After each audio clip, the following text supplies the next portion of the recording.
রাত 2:17।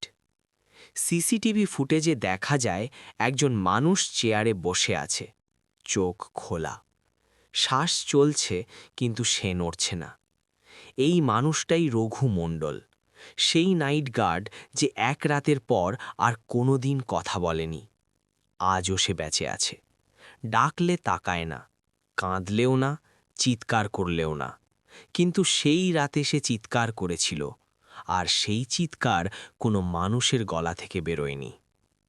রঘু কাজ করত পশ্চিমবঙ্গের এক ছোট শিল্পাঞ্চলের পুরনো কোল্ড স্টোরেজে, নাম শ্রী শক্তি কোল্ড হাউস।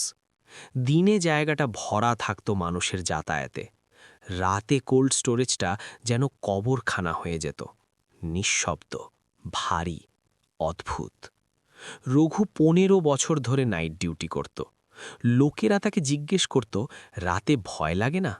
সে হেসে বলতো, ভয় করলে পেট চলবে। কিন্তু একটা জায়গা ছিল যেখানে সে কখনো ঢোকেনি, ফ্রিজ ইউনিট নম্বর 7। এই ইউনিটটা 8 বছর ধরে বন্ধ ছিল। সরকারি কাগজে লেখা ছিল টেকনিক্যাল ফল্ট, কিন্তু রঘু জানত সেটা মিথ্যে। ইউনিট 7 বন্ধ হওয়ার আগের রাতে যে গার্ড ডিউটিতে ছিল সে পরদিন সকালে নিজের জিভ কেটে ফেলেছিল। কেউ কোনোদিন জানতে পারেনি কেন। তারপর থেকে ইউনিট 7 তালাবদ্ধ। রঘু প্রতি রাতে টর্চ হাতে সব ইউনিট ঘুরে দেখত। 1 থেকে 6 পর্যন্ত সব ঠিক থাকত, কিন্তু 7 নম্বর ইউনিটের সামনে এলেই তার বুকের ভেতর কেমন একটা চাপ পড়ত। কারণ ওই জায়গায় দাঁড়ালেই সে নিজের নাম শুনত। ফিসফিস করে কেউ বলতো, রঘু। সেই রাতটাও শুরু হয়েছিল সাধারণভাবে। 15ই জুলাই, অমাবস্যা। রাত 11টায় ডিউটি নেয় রঘু। চা খায়, রেডিও চালায়। কিছুক্ষণ পর রেডিও নিজে থেকেই বন্ধ হয়ে যায়। রঘু বিরক্ত হয়ে উঠে প্লাগ দেখতে যায়। ঠিক তখনই শব্দটা শোনে, ঠক ঠক ঠক। শব্দটা আসছিল ইউনিট 7-এর দিক থেকে।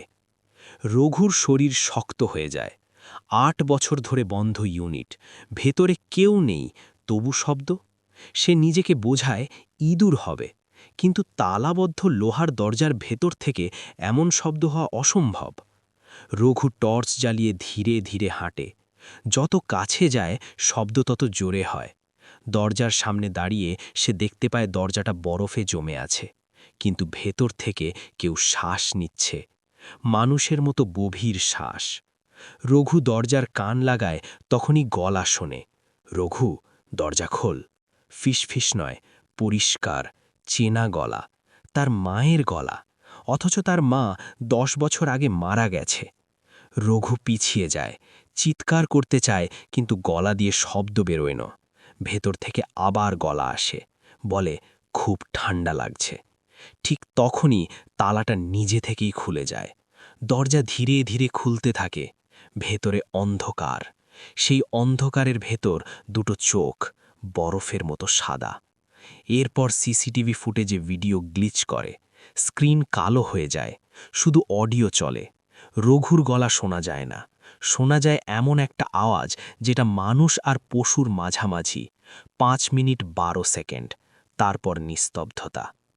সকালে ডে স্টাফ এসে দেখে রঘু চেয়ারে বসে আছে, চোখ খোলা, হাত শক্ত করে চেয়ারের হাতলে ধরা, মুখ দিয়ে রক্ত ঝরছে, শরীরে কোনো আঘাত নেই। ডাক্তার আসে, পুলিশ আসে, সবাই দেখে রঘুর জিভ নেই, কাটা নয়, ছিঁড়ে গেছে। রিপোর্টে লেখা হয় রঘুর শরীরের তাপমাত্রা ছিল -2 ডিগ্রি, অথচ সে জীবিত। ইউনিট 7 তখনও তালাবদ্ধ, ভেতরে কেউ নেই, কিন্তু মেঝেতে পাওয়া যায় ভেজা পায়ের ছাপ, মানুষের নয়, লম্বা, পেছনের দিকে বাঁকানো। রঘু আজও বেঁচে আছে। সে কথা বলে না, কিন্তু মাঝে মাঝে রাত 2:17 সে হঠাৎ দাঁড়িয়ে যায়, তার ঠোঁট নড়ে।